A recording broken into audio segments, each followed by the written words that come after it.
Bonsoir, coach.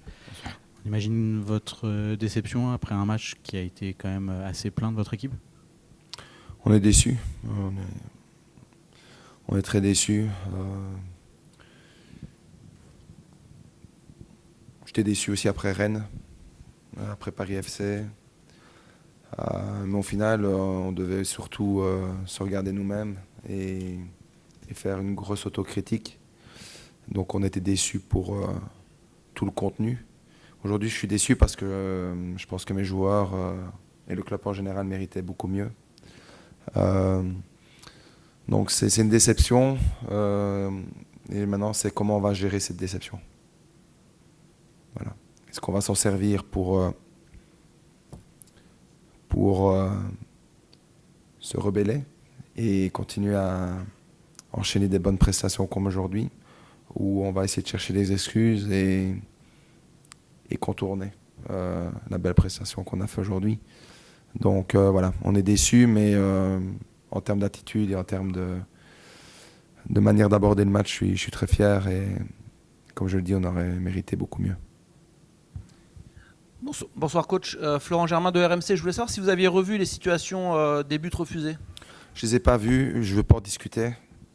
Parce que chaque semaine, on discute, que ce soit contre nous, contre Paris, PSG ou nos cartes rouges cette année. Moi, je n'ai pas le temps de me focaliser sur ça. J'ai une équipe à faire progresser.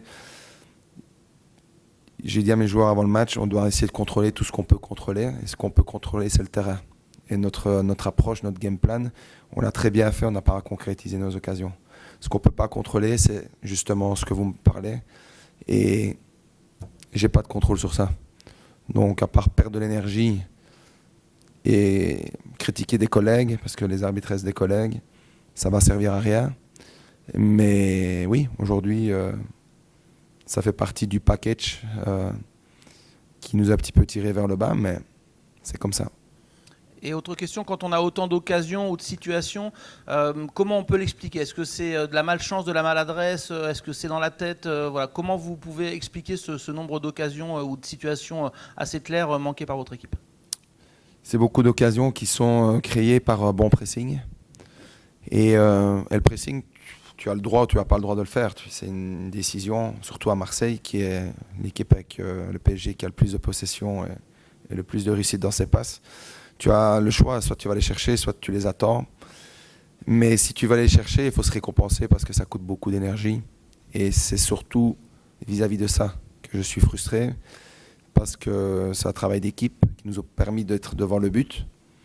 Et on n'a pas su les mettre comme il le fallait. Donc, on va continuer à travailler sur cet aspect et rester positif parce que se créer des occasions, c'est bien. Maintenant, Marseille, il aura fallu peut-être une ou deux en deuxième mi-temps pour gagner le match. Coach, bonsoir. Le schéma de jeu est un petit peu évolutif et un petit peu différent des autres matchs. Est-ce que ça fait partie des bons points de cette capacité de votre équipe à s'être adaptée tactiquement et quelque chose sur lequel s'appuyer aussi pour la suite? De quel point de vue on a changé? Le milieu de terrain qui évolue un petit peu plus en fonction des phases, la mine parfois plus haut que sur d'autres matchs. Est-ce que c'était un point particulier ou pour vous c'était dans la continuité finalement? Non, c'est juste c'est dans la continuité, c'est juste que Marseille a une manière différente des autres matchs de construire. Et donc oui, c'était un peu différent des autres matchs parce que c'est la première fois qu'on joue avec ce schéma-là contre 3 arrières, j'ai envie de dire, en construction. Donc oui, on ne s'est pas adapté, mais on l'a fait avec beaucoup d'ambition. Donc oui, c'est une bonne remarque, mais ça va dans le sens de l'opposant qu'on a en face. Donc voilà. J'imagine qu'il y en a un qui doit être plus frustré que les autres, c'est Folarin Balogun qui a fait un vrai bon match, mais dont les 2 hors-jeu, du coup, ont quelque part coûté 2 buts. Oui, forcément, un attaquant a envie de marquer, donc il y a un sentiment peut-être de trop peu, mais encore une fois, dans le contexte du match, il a fait encore un gros match pour le collectif.